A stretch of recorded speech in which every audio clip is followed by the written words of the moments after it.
Todos sabemos que o Senhor tem muito nos ensinado na escola dominical e hoje, de uma maneira especial, nos ensinará na pessoa do reverendo Augusto Nicodemos, que está conosco desde sexta-feira.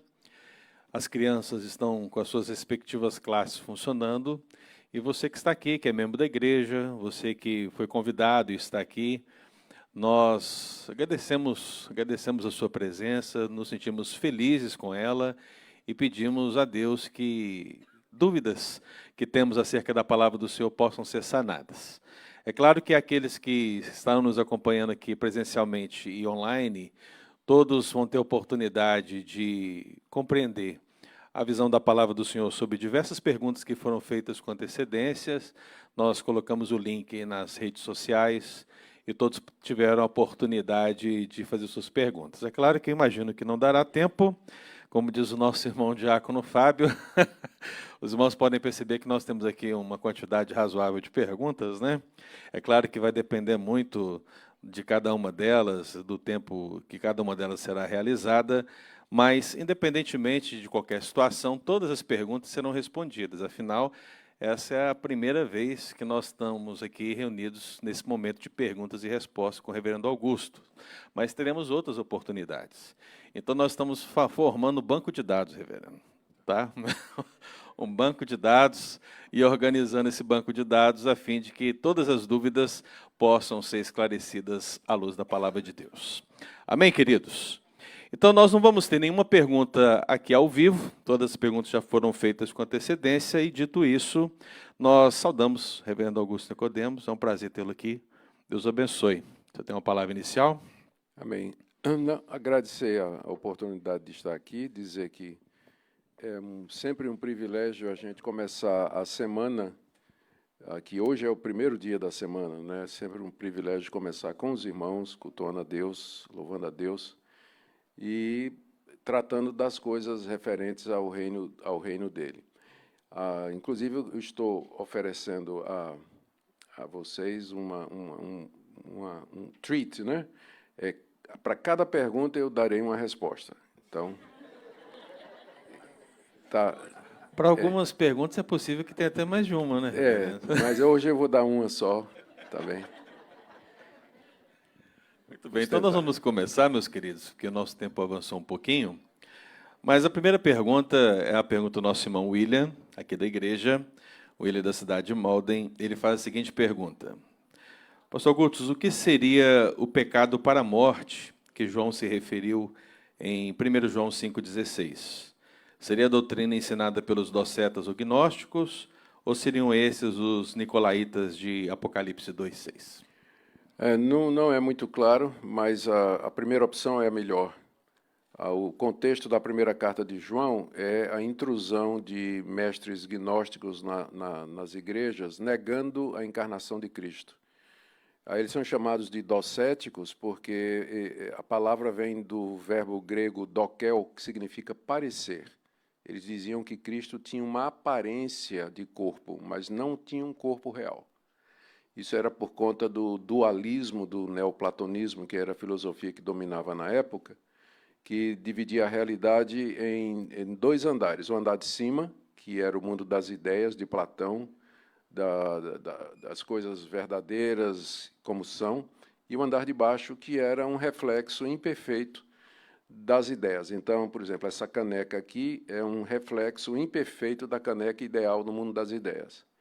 Então, o mundo espiritual, que é o andar de cima, o mundo de Deus, do espírito, das virtudes, era superior ao mundo de baixo, que era tangível, palpável.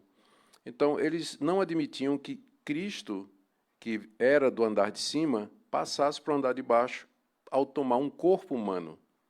Então, eles não aceitavam encarnação, ressurreição, e eles estavam invadindo as igrejas e ensinando isso aí. Então, João, quando escreve a sua carta, escreve para avisar os crentes a respeito desse erro. Ele considera isso como sendo fatal, uma heresia, e diz que os que seguem isso aí não são de Deus, realmente não são falsos profetas. E, provavelmente, o pecado para a morte, nesse contexto, seria você abandonar os membros da igreja, abandonar o que eles tinham aprendido e aderir a essa falsa ideologia que, com certeza, nega o Senhor Jesus, nega a encarnação, nega a ressurreição. Então, é o que a gente chama de apostasia, e que, de fato, é para a morte, não é?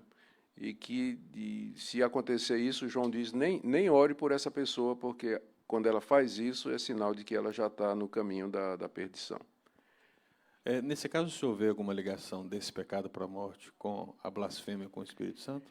Sim, é uma manifestação ou uma forma de blasfêmia contra o Espírito Santo, que no contexto dos evangelhos é você atribuir a Satanás aquilo que Jesus fazia pelo Espírito.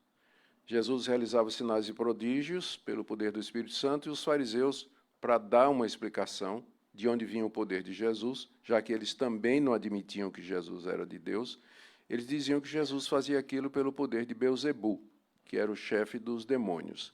E foi quando Jesus disse que, ao fazer isso, eles estavam blasfemando contra o Espírito Santo. Então, esse pecado para a morte seria equivalente à mesma coisa, uma manifestação diferente dessa blasfêmia contra o Espírito Santo, que é o pecado que não tem perdão e que bate com o que João está dizendo. Nem ore por isso aí, porque Deus não vai responder. Então, é apostasia mesmo, a negação da verdade de Deus de maneira irreversível. É natural, reverendo, que quando a gente começa a falar da blasfêmia contra o Espírito Santo e o pecado de morte, que alguns cristãos começam a perguntar, será que eu posso cometer esse tipo de pecado? Né? O que o senhor poderia dizer para isso? Não, um cristão verdadeiro não vai fazer isso. João, inclusive, termina a carta dizendo, assegurando isso, né, que quem é nascido de Deus não vive na prática do pecado. E a pessoa que é verdadeiramente convertida, ela não faz isso. Infelizmente, muitas igrejas pentecostais e neopentecostais, para manter os fiéis na igreja e evitar questionamentos, classificam como blasfêmia do Espírito Santo qualquer questionamento que um membro faça a manifestações, por exemplo. Se um membro da igreja questionar se aquelas línguas são línguas verdadeiras, aí eles vão dizer, meu irmão, você está blasfemando contra o Espírito Santo. Ou então, se ele questionar o que um profeta disse, diz, você está blasfemando contra o Espírito Santo. Então, isso é usado como mordaça para inibir o crente verdadeiro de fazer o que a Bíblia manda, de testar os espíritos. Não é blasfêmia contra o Espírito Santo. Você examinar manifestações e falas para ver se elas procedem de Deus ou do coração humano corrompido, porque é possível. Não é? Então, é muito séria a blasfêmia contra o Espírito Santo e não creio que um crente verdadeiro faça isso, cometa isso. Então, tenhamos paz no nosso coração, irmãos. Nós que somos da luz e não das trevas. Segunda pergunta, nossa irmã Tamires, de Leominster, ela faz a seguinte questão. Eu vou unir essa pergunta com uma outra que nós recebemos também. O que aconteceu com Matias, o discípulo substituto? E nesse caso, quem foi o verdadeiro 12º apóstolo no lugar de Judas? Matias ou Paulo? Matias, é muito óbvio isso. Logo depois da eleição de Matias, você tem o Matias é eleito no capítulo 1, no lugar de Judas. Estou falando do livro de Atos. Atos 1, você tem a eleição de Matias no lugar de Judas. Em Atos 2, você tem um relato do que aconteceu no dia de Pentecostes. E o capítulo 2 começa dizendo que o Espírito Santo desceu sobre os discípulos, houve a reação da multidão, queria saber o que era, aí diz que Pedro, levantando-se com os 11, respondeu. Então, o autor do livro de Atos considerou Matias como sendo o verdadeiro apóstolo, porque Pedro e os 11, né? Então, é Matias. Então, Paulo mesmo, ele diz que ele é um nascido fora de tempo, ele foi chamado depois, ele se vê como o menor dos apóstolos, ele tinha tanta autoridade como os 12 discípulos de Cristo, mas ele é o 13º, ele não é o 12º, mas ele é o 13º. É interessante que tem um paralelo no Antigo Testamento. São 12 tribos, mas se você contar os filhos de José, Efraim e Manassés, dá 13. Então é muito semelhante à situação dos 12 apóstolos de Jesus Cristo. Eram 12, mas tinha o 13º, que era o apóstolo Paulo. Talvez a pergunta da Tamires também envolva alguma coisa acerca da vida de Matias, porque nós não vemos o nome dele proeminente no Novo Testamento. Só aparece lá, mas a mesma coisa é Bartolomeu. Ninguém sabe nada de Bartolomeu, ele não aparece. Dos apóstolos, os que são mencionados e cujas atividades estão registradas, você tem Pedro, você tem João, você tem só, mais ninguém. No livro de Atos, Pedro e João. Os outros são mencionados no início, mas depois eles desaparecem. Aliás, tem gente que acha que o livro de Atos deveria ser, o título Atos dos Apóstolos não é correto, porque não está falando dos atos de todos os apóstolos, mas de 2 apenas. Até o capítulo 8 é Pedro, a figura principal. De 9 em diante é o apóstolo Paulo. E Pedro some do cenário. E o Tiago, que vai aparecer lá no final do livro de Atos, como líder da igreja de Jerusalém, não é o Tiago apóstolo, que morreu cedo, decapitado por Herodes, mas é o Tiago, irmão de Jesus, que é o mesmo autor da carta. Pastor, temos aqui mais uma pergunta, de foro mais íntimo, que diz assim: tem uma filha que está fora da igreja. Posso considerar que falhei como cristão? Mesmo que ela estivesse dentro da igreja, você tinha falhado como cristão, né? Nós não conseguimos... Se os nossos filhos se salvam, é apesar de nós, e não por nossa causa. Como pais, a gente vai errar, a gente vai ser omisso, a gente vai discutir na frente deles, a gente vai ser incoerente com o que a gente fala, a gente vai dizer uma coisa e vai fazer outra. Então, se os nossos filhos permanecem na fé, isso aí é apesar do nosso fracasso, apesar dos nossos erros, da nossa incoerência. Agora, quando os filhos se desviam, é claro que a primeira coisa que a gente faz é se ajoelhar diante de Deus, pedir a Deus perdão pelos erros que certamente nós cometemos, mas a gente não pode esquecer que os nossos filhos são pessoas responsáveis diante de Deus pelas suas próprias decisões. Você pode criar o filho no caminho do Senhor, trazer para a igreja, ensinar o evangelho, e ainda assim ele um dia vai tomar a decisão de que ele não quer. E ele vai responder diante de Deus por isso.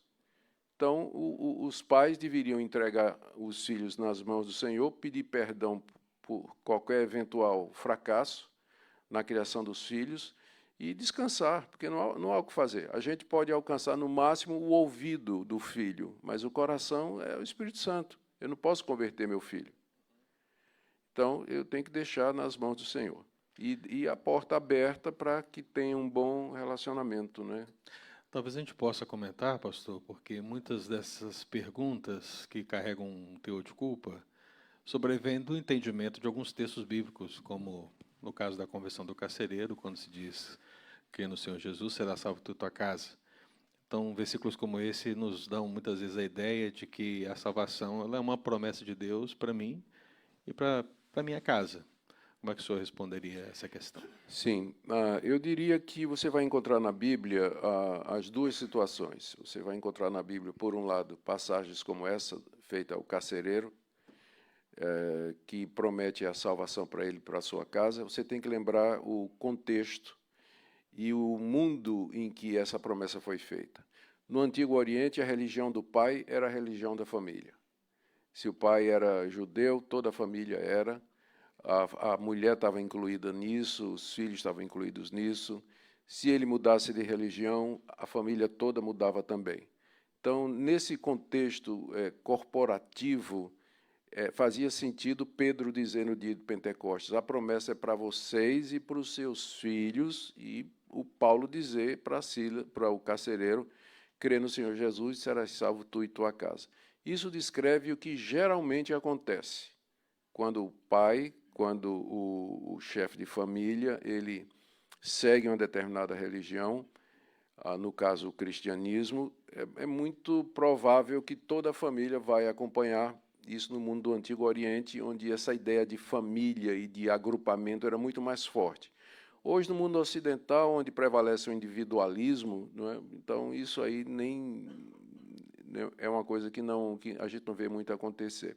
Uma passagem que o pessoal usa muito é: ensina a criança no caminho que deve andar, e ainda quando for velho não vai se desviar.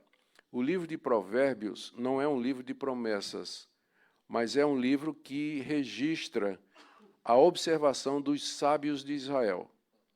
Então, o que os sábios de Israel estão dizendo é que, pela observação dele, geralmente uma criança não se desvia dos princípios que foram inculcados durante o período da infância. Ela vai seguir, ou seja, no período de formação, se ela recebeu boa instrução, não vai esquecer isso quando vai ficar velha. Isso é o que geralmente acontece. A mesma Bíblia que diz isso é a mesma Bíblia que diz lá em Ezequiel 18, que se um homem justo gerar um filho ímpio, a piedade e a justiça do pai não serão imputadas ao filho ímpio. E o contrário também é verdade. Um homem ímpio tem um filho justo, então o pecado do pai não será atribuído ao filho. Quebra aquela corrente que está lá no livro de Êxodo, que Deus diz assim: eu castigo a maldade dos pais nos filhos até a terceira e quarta geração daqueles que me aborrecem. Mas Ezequiel 18 diz que se o filho se converter, esse link, né, de maldições, isso aí é quebrado. A conversão quebra isso aí. Então, a gente cria os filhos do jeito da melhor maneira que a gente pode, à luz da palavra de Deus, mas sabendo que quem converte é o Espírito Santo e descansando no Senhor. É interessante porque alguns filhos nossos têm perguntas interessantes, né? Então, o André Camillier, eu enfatizo o sobrenome Camillier, né, para a igreja entender quem é. O nosso membro aqui da igreja tem 4 anos. Então, ele pergunta para o senhor, pastor, Pilatos foi para o céu ou para o inferno? I don't think we can answer that once the Bible doesn't say. We have to be very careful when we try to answer questions like this. I have a rule that says, I speak where the Bible speaks, and I stop where the Bible stops. So if the Bible doesn't say anything, I'm not going to say anything. Who knows if Pilate, after that, converted and believed in the Lord Jesus? We don't know about that. It's the same thing about Adam. They ask the question, did Adam go to heaven? The Bible doesn't say. I do think we're going to meet him in heaven, but I cannot prove that from the Bible. It's just an intuition that I have. Amen. Amen. Andrew, read the Bible. Próxima pergunta. Simonton realmente também trouxe uma pergunta bem complicada, afinal o sobrenome dele é Cacheta. Ah, entendi tudo agora. Cadê o cachetado? Simonton, ele pergunta para o senhor, reverendo. Hebreus 9, 27 diz que aos homens está ordenado morrer uma única vez. Sim. No entanto, há muitos registros de pessoas que ressuscitaram, ou seja, morreram 2 vezes. Sim. Como posso entender que a Bíblia não se autocontradis? Ela, de fato, não se autocontradis. A Bíblia não pode tratar de todas as questões no mesmo lugar. Então, por exemplo, o que o autor de Hebreus está dizendo é que, por conta do pecado de Adão, a morte entrou, e a morte passou a todos os homens. Então, não há nenhum homem que escape disso. Mesmo aqueles que ressuscitaram, morreram de novo. O único que ressuscitou e não morreu mais foi Jesus. Então, esse é o princípio geral. Agora, o mesmo Deus que passou essa regra é o mesmo Deus que, quando Ele quer, Ele suspende essa regra. Então, a regra é essa, mas Deus, na sua soberania, diante de propósitos, no caso das ressurreições, era atestar que o que ressuscitou, aquele que realizou a ressurreição, era um enviado dele, tipo o próprio Jesus, nas ressurreições de Lázaro, por exemplo, ou os apóstolos, quando eles fizeram ressurreições, o objetivo era demonstrar que eles eram da parte de Deus. Então, o mesmo Deus, a gente tem que entender isso, as regras que Deus colocou, elas funcionam para nós, que somos a sua criação. God is above them.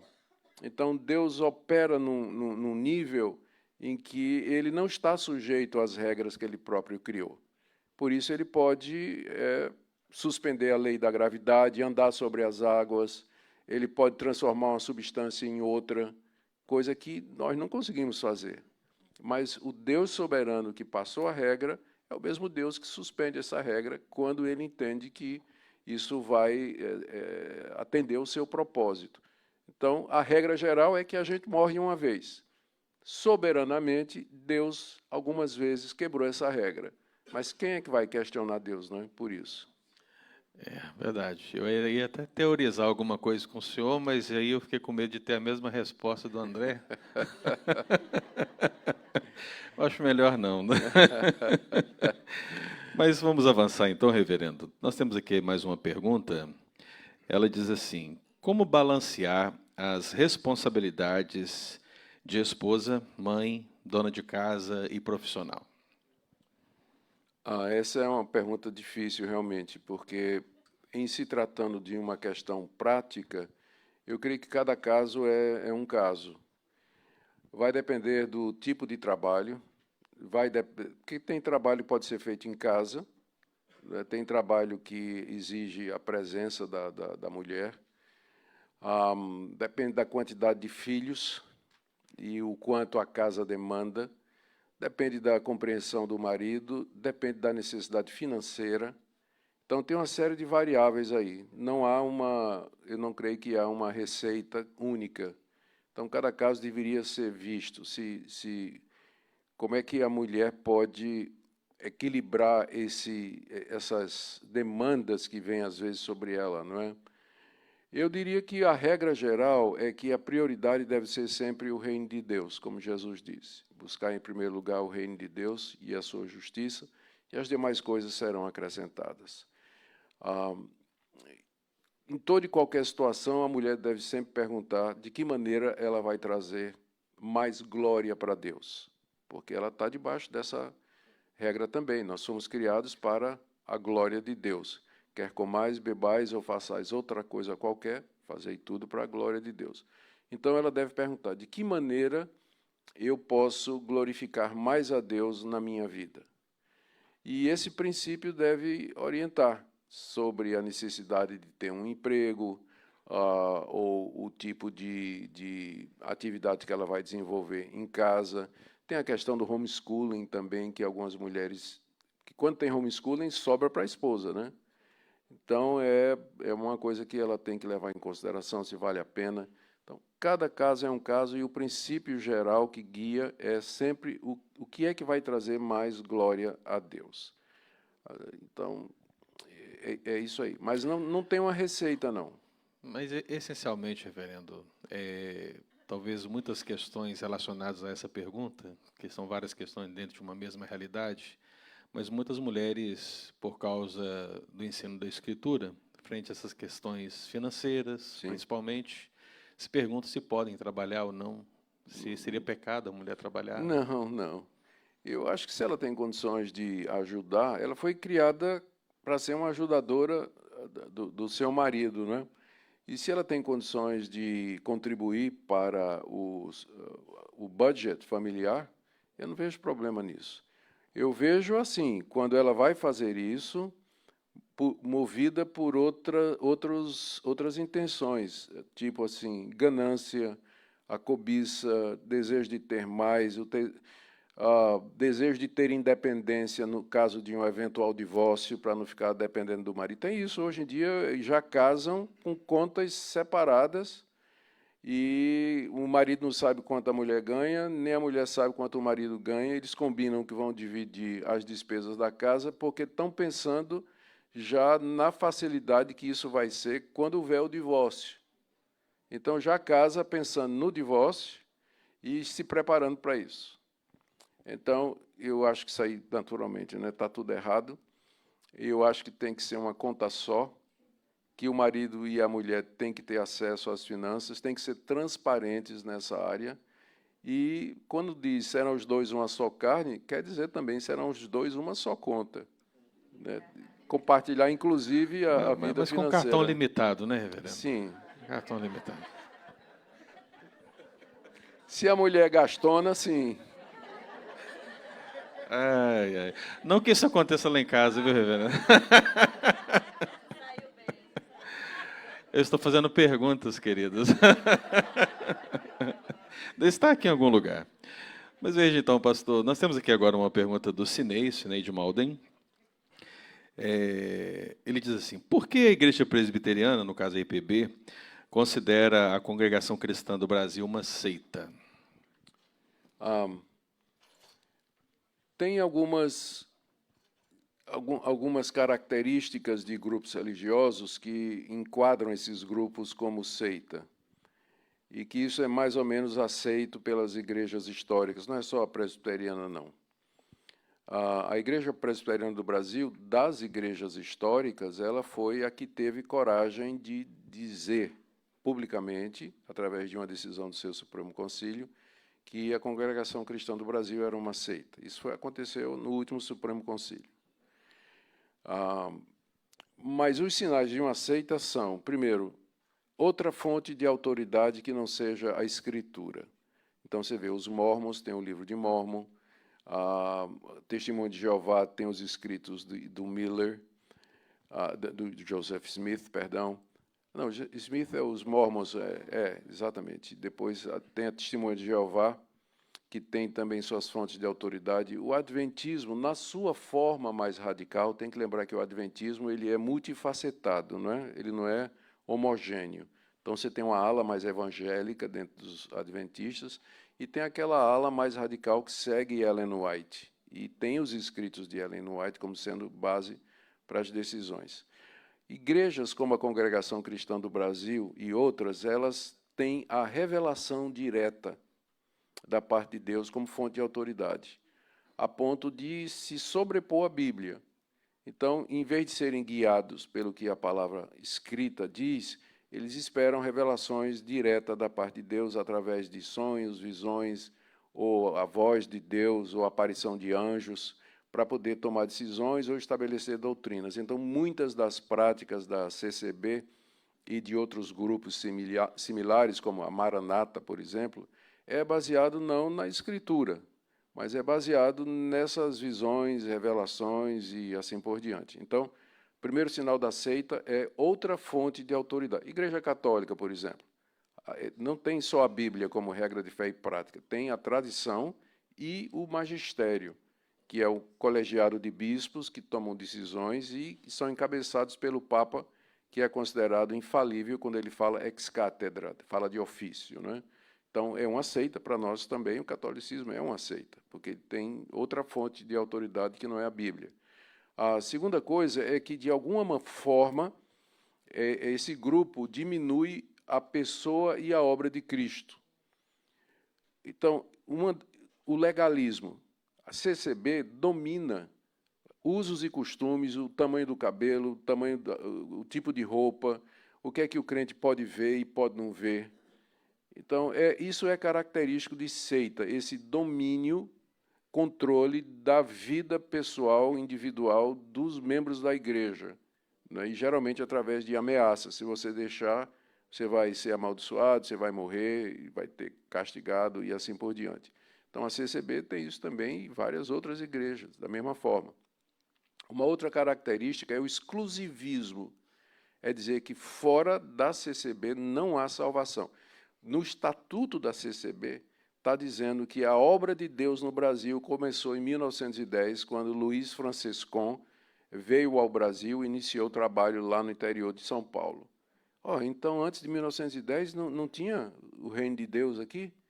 Então, os membros da CCB, eles são proibidos de ver pregação de outras pessoas, de outras igrejas, de assistir outros pregadores, são guiados para ficar ali. Isso é uma característica da seita. Os mormons vão dizer a mesma coisa. Fora da igreja mórmon não tem salvação. A igreja católica é muito clara. Fora da igreja católica, da instituição católica, não há salvação. Você tem que se sujeitar ao Papa para que você seja salvo. Fora disso, não tem salvação. Então, esse exclusivismo, ele não caracteriza as igrejas históricas. A gente sabe que o reino de Deus é muito maior do que a igreja presbiteriana. O reino de Deus é muito mais extenso do que isso. mas a seita ela vai reivindicar essa exclusividade, que é característica da CCB também. Só um detalhe aqui. Antes de ter a pandemia, quando a pandemia chegou, pegou a CCB desprevenida, porque eles não tinham culto transmitido.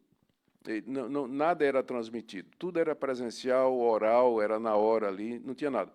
E aí os membros da CCB, que eram proibidos de ir para a internet procurar pregações, não podiam se reunir e não tinham como receber a instrução dos anciãos e tudo mais. O que é que eles foram? Desobedeceram e foram para a internet.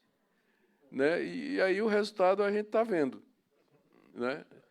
Quantidade de CCBistas que começaram a entender, descobriram que a grama do outro lado é mais verde, né? E pularam a cerca. Né?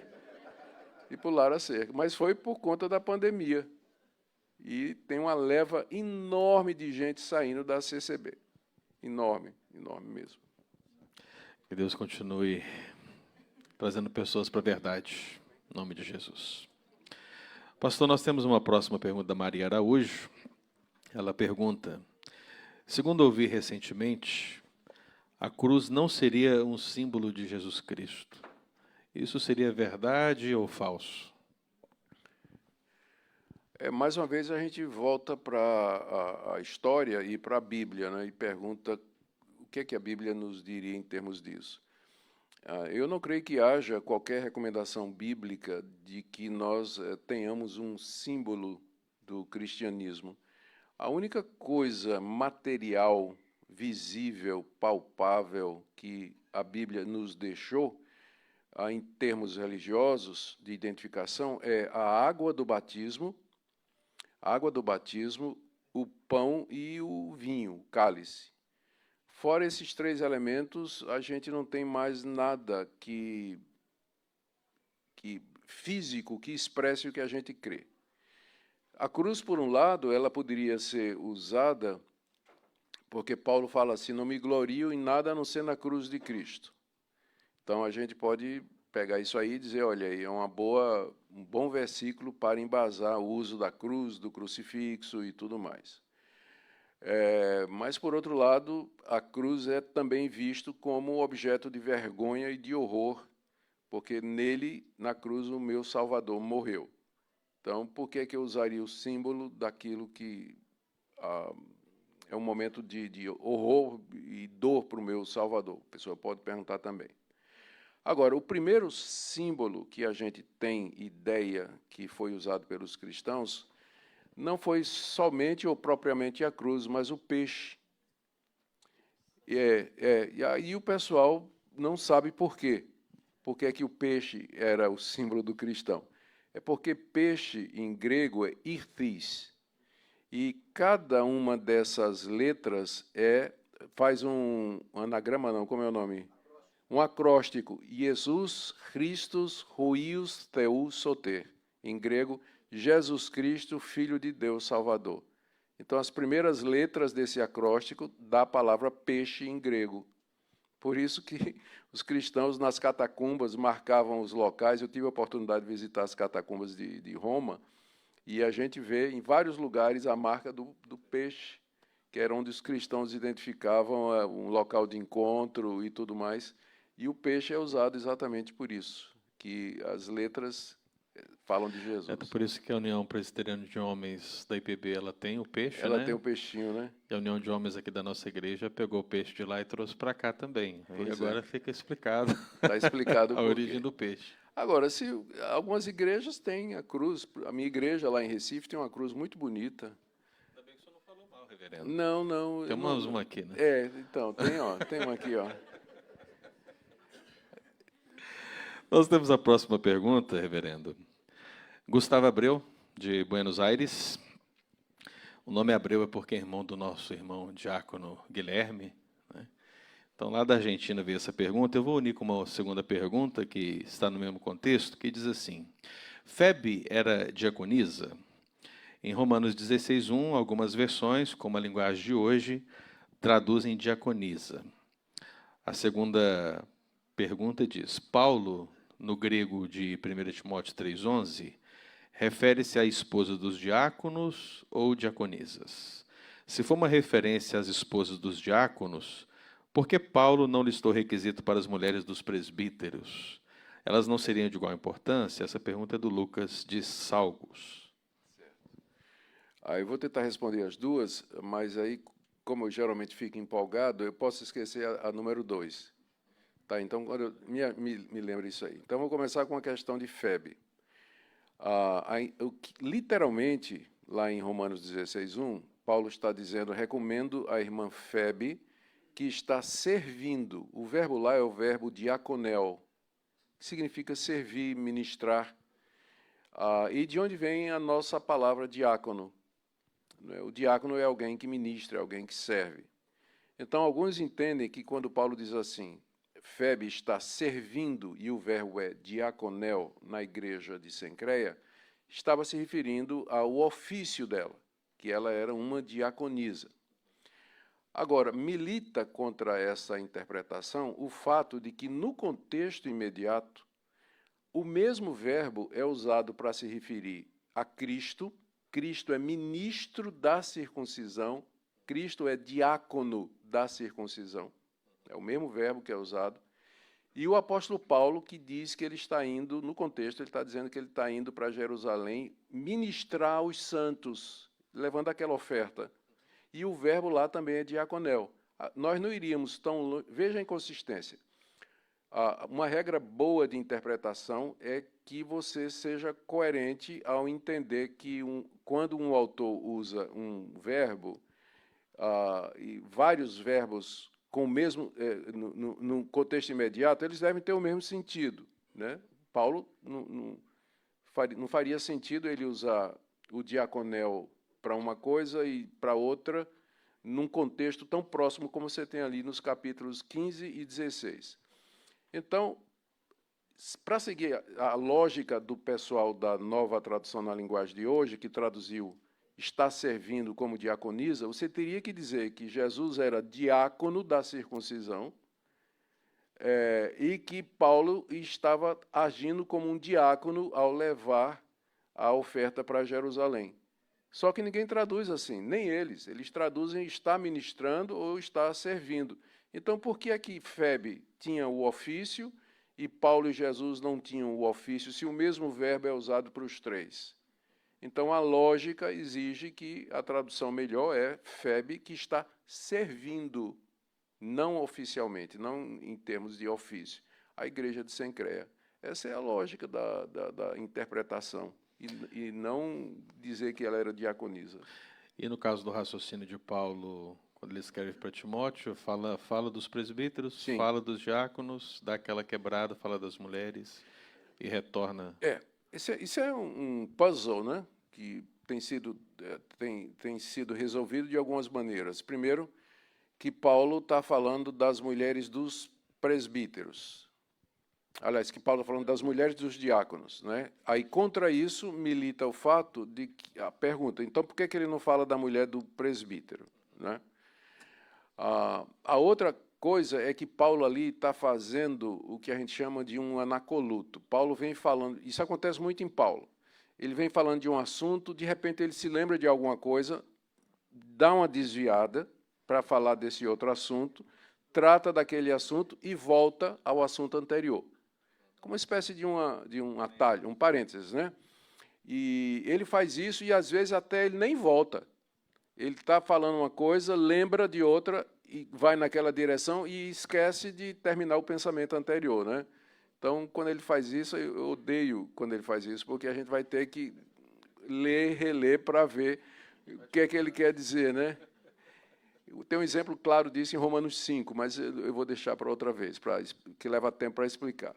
Então, alguns acham que Paulo está falando dos diáconos e, de repente, ele lembrou que precisava dizer alguma coisa para as mulheres. E, no mesmo fôlego, ele falou para as mulheres e voltou para a questão dos diáconos. Então, aquilo ali é uma orientação para as mulheres em geral. Milita contra isso o fato de que é um anacoluto muito radical, né? Você sair da questão dos deveres dos diáconos para falar da postura das mulheres, né? Paulo pode, às vezes, fazer isso, mas isso aí seria uma desviada legal, né? Muito grande. A outra possibilidade, que eu acho que melhor atende a todas essas questões, é que Paulo está falando das ajudantes dos diáconos. Isso explica por que é que ele não usa o termo diaconisa, e isso explica porque está no meio do tratamento dos diáconos. E explica por que ele somente diz quanto às mulheres. Então, isso é, inclusive, essa interpretação, ela dá base para para o que está escrito na Constituição da Igreja Presbiteriana do Brasil, que diz que o Conselho da Igreja pode nomear mulheres piedosas para tratarem dos pobres, dos necessitados e fazer outras obras de caridade no contexto diaconal. Então, a nossa igreja, se quiser, lá no Brasil, o Conselho pode criar um grupo de mulheres que poderiam ser chamadas, não de diaconisas, mas de assistentes ou ajudantes dos diáconos. Eu creio que é esse grupo que Paulo está se referindo, e que é talvez a mesma ordem de viúvas. Lembra que em 1 Timóteo, Paulo diz que a igreja tem uma lista de viúvas que recebem auxílio da igreja. Então, tinham certas condições a serem preenchidas, mas é provavelmente esse grupo que recebia da igreja e que ajudava os diáconos na sua tarefa. E elas tinham que ter essas qualificações. Amém, reverendo. Muito bem. Nós temos aqui mais uma pergunta de uma teóloga em potencial. Vamos lá. A Mariana, de Belmont, tem 7 anos. Ela This is going to be hard. Yeah. Ela pergunta para o senhor, reverendo, quem era o anjo do Senhor que lutou com Jacó? E por que lutou? Yes. Yeah. Que dela? Ela entende mais... Está na sala, né? Então não precisa falar inglês, não. Tá. Toma cuidado quando você for responder, porque eu estou falando sobre teofanias no meio de semana. Serei cuidadoso e eu creio que nós estaremos de acordo. É. Gente, eu vou fazer... Ele já respondeu, então não precisa. Olha, a Bíblia se refere ao ministério dos anjos. O Antigo Testamento está cheio de exemplos de anjos enviados da parte de Deus para cumprir determinadas missões e realizar algumas tarefas em favor do povo de Deus, ou às vezes até para infligir juízo sobre os ímpios, não é? Mas tem um anjo que é diferente dos outros. Ele é chamado o anjo do Senhor, e ele fala como se fosse Deus, e ele recebe, inclusive, adoração, e não recusa. Como o anjo no final de Apocalipse, que quando João se ajoelha para adorá-lo, ele diz, né, não faça isso, eu sou servo como você, adora somente a Deus. Mas o anjo do Senhor no Antigo Testamento, em algumas ocasiões em que ele foi adorado, ele aceitou a adoração. Por isso as pessoas pensam que se tratam ou de uma teofania, quer dizer que Deus assume uma forma humana, porque a forma em que os anjos aparecem, o pessoal às vezes imagina, né? Com asa, com veste branca, não. O mais óbvio é que assumiu uma aparência normal de uma pessoa, né? Então, alguns acham que era Deus fazendo isso. Então, a teofania era uma manifestação física de Deus. Ou outros acham que era uma cristofania, a segunda pessoa da Trindade, numa pré-encarnação. Ele assume provisoriamente uma natureza humana para poder atender a determinadas situações, não é? Então, eu pessoalmente me inclino muito à ideia da cristofania, porque das 3 pessoas da Trindade, a que encarnou foi a segunda, foi Deus Filho. Então, seria mais óbvio que ele, como o agente da Trindade para isso, fosse aquele que encarnasse também no Antigo Testamento. O que era feito com o corpo que ele assumia depois que terminava a manifestação, isso aí ninguém sabe, né? Orígenes acreditava que Deus criava esses corpos e depois os destruía, depois que o anjo do Senhor parava de se manifestar, né? A verdade é que é especulativo, a gente não tem ideia, né, do que era realmente. Então, eu creio que foi o anjo do Senhor, Cristo, numa pré-encarnação, que lutou com Jacó no val de Jaboque. Aí não é dita a razão, né? Registra apenas a luta, mas não é dita a razão, então a gente fica... nós temos que especular ou imaginar que razão poderia ter sido. Será que é porque Jacó era muito confiante em si mesmo, não queria depender de Deus? Será que havia chegado o momento de Deus chamar Jacó para uma prestação de contas por todo o engano que ele fez a Labão? Porque ele enganou o sogro, né? Foi enganado, foi explorado, mas ele enganou também o sogro mais de uma vez, e enriqueceu às custas disso. Então, talvez fosse um momento de prestação de contas para que Jacó saísse de lá, como saiu, humilhado, né, quebrado, o nome mudado para Israel, mancando da perna. Então, foi traumático, de fato, para ele em todos os sentidos, e ele sai de lá um homem diferente. Então, essas podem ser razões plausíveis para esse encontro aí do anjo no Val de Jaboque. Amém, reverendo. O senhor está correto. Obrigado, eu fico feliz de saber. O pessoal da terça-feira deve estar falando, pensando assim, né? Poxa vida, ele concordou com o pastor Anjo. Ou seria o inverso, né, irmãos? Pastor, nós vamos para a nossa penúltima pergunta. Marcelo, de Marlborough, seminarista, reverendo. Tá? Então, o senhor já entende o que essa palavra quer dizer, né? Mas a pergunta dele é o seguinte: da literatura Augustus Nicodemista, quais são os livros que o senhor mais gostou de escrever e por quê? Certo. Confissões de um Pregador, que eu escrevi em 5 meses aqui nos Estados Unidos. Faz 3 anos, mais ou menos, eu estava precisando de um furlough, de um sabbatical, e a igreja de Recife me deu 6 meses de descanso, e eu vim para Carolina do Norte, onde tem uma missão que fornece housing para missionários estourados e bichados como eu, né? E muito acessível, é uma verdadeira missão, né? Então, eu consegui uma casa com eles e fui para lá com minha esposa para fazer absolutamente nada durante 6 meses. E eu morro. Se eu ficar sem fazer nada, é minha morte certa, né? Doença certa. Então, eu disse, rapaz, 6 meses aqui, longe da igreja, não vou fazer nada. Então, eu disse, então eu vou escrever. Eu vou aproveitar para escrever. Eu já tinha tido a ideia de escrever um livro sobre pregação, mas que fosse diferente de tudo que eu já tinha escrito ou lido a respeito disso.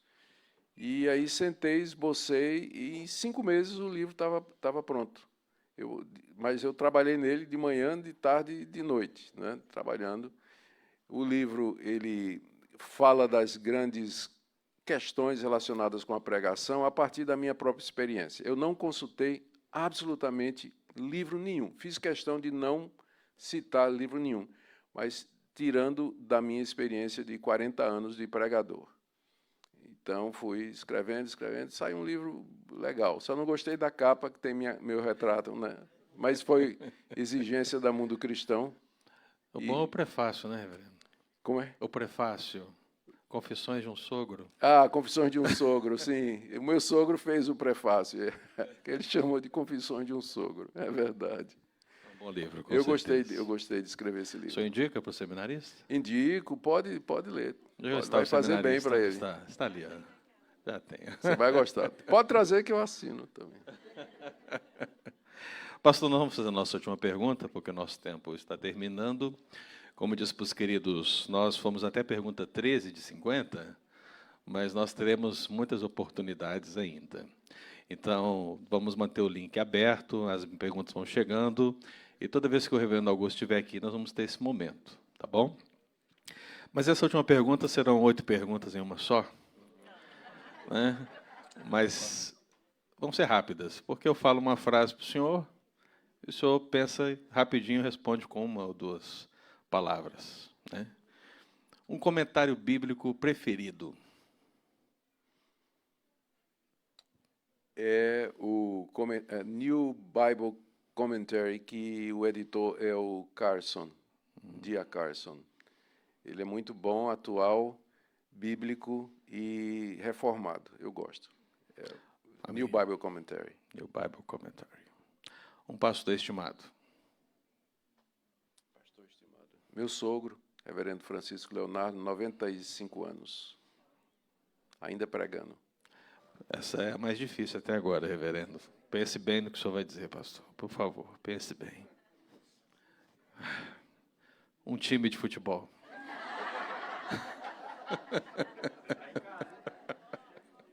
Flamengo.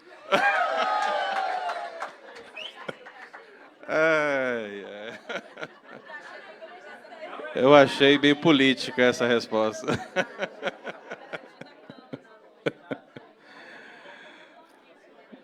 Pastor, um presente inesquecível. Um presente. Rapaz, eu já ganhei tantos que eu nem sei. Não sei dizer. Nunca pensei dessa forma. Um presente que eu... Vai chegar ainda, reverendo. eu acho que está para chegar esse presente. Mas eu já ganhei muita O senhor coisa. tomou muito posse presente. dessa bênção? Eu acho que eu podia lembrar aqui, quando eu comecei meu ministério, lá em Recife, né, a única coisa que eu tinha quando casei era uma 125 CG, uma Honda, uma moto, né? E aí chegou a nossa primeira filha e um presbítero da igreja, um homem muito piedoso e bem financeiramente, dono de uma empresa de farmacêutica. Ele me presenteou com, na época era um Chevette, não sei quantos vocês lembram aí, era um carro da Chevette. Ele me deu um Chevette, usado é verdade, mas ele deu o Chevette para o pastor começando. Então, eu nunca esqueci isso e a alegria com que ele fez isso e a gratidão de uma família que estava começando. E eu sempre pensando como é que eu vou levar o bebê, eu, a mulher e o bebê numa Honda 125, né? É um mistério. Então foi resolvido isso aí. Uma frase inspiradora, reverendo. Uma frase inspiradora. Minha ou que eu ouvi? Pode ser ambas. Certo. Uma frase que me inspira sempre é que minha esposa sempre gosta... Foi uma frase que minha esposa me disse assim, quando eu fiz a proposta de casamento para ela, não tinha absolutamente nada, e ela sabia que eu ia ser pastor, ela mesma, filha de pastor, ela disse assim, se nós formos fiéis a Deus, eu estou disposto a viver com você embaixo da ponte, comendo um grãozinho de arroz. Então, com isso ela está dizendo, eu vou para onde você for, como esposa de pastor. Então, essa frase marcou e inspirou, e até o dia de hoje a gente, de vez em quando, eu digo para ela, olha, você prometeu que... Né? Pastor, já que o senhor falou do grão de arroz, uma comida imprescindível. Buchada de bode. Você vê que um presente inesquecível foi difícil, mas a buchada de bode não teve dúvida. Aqui, acho que não tem não, né? Não tem... Vocês não conseguem. O negócio aqui é tristeza. cuscuz, reverendo. Então a muqueca capixaba. Muqueca capixaba. Pastor, o livro mais árduo que o senhor escreveu? A Bíblia e seus intérpretes. 3 anos de pesquisa, de luta com a literatura para produzir um livro diferente, que você não vai encontrar em português, ele é o único em português, que narra a história da interpretação da Bíblia, desde o Antigo Testamento, como os apóstolos de Cristo interpretaram o Antigo Testamento, até as teorias pós-modernas de interpretação, que hoje são bastante difundidas. Amém. Para fechar, reverendo Augusto Nicodemos, por Augusto Nicodemos, como é que o senhor se definiria? Eu tenho um título, mas eu não posso usar porque Paulo já usou antes de mim. Eu sou o pior dos pecadores. Então, é o que eu gostaria de me definir, né? Mas Paulo já passou na frente, disse que era ele, Então, eu sou o segundo. Amém, amém. Amém, queridos? Nós vamos fechar esse momento, nós vamos ter aí 30 minutos de intervalo e 10h30 nós vamos começar o nosso culto. Amém, queridos? Pastor, nós agradecemos e pedimos que o Senhor continue nos abençoando nesse dia. Deus abençoe. Atenção, queridos, só um aviso. Nós convidamos todos a assistir hoje também às 18h o nosso programa Família e Missão. O pastor Augusto vai estar falando desse programa, vai falar sobre as doutrinas da graça, e você pode acessar pelo nosso YouTube, as redes sociais, estarão lá os links para você acompanhar esse programa também. Hoje o dia está recheado, irmãos. Você hoje vai ficar satisfeito, muito satisfeito com a palavra do Senhor. Amém? Deus abençoe.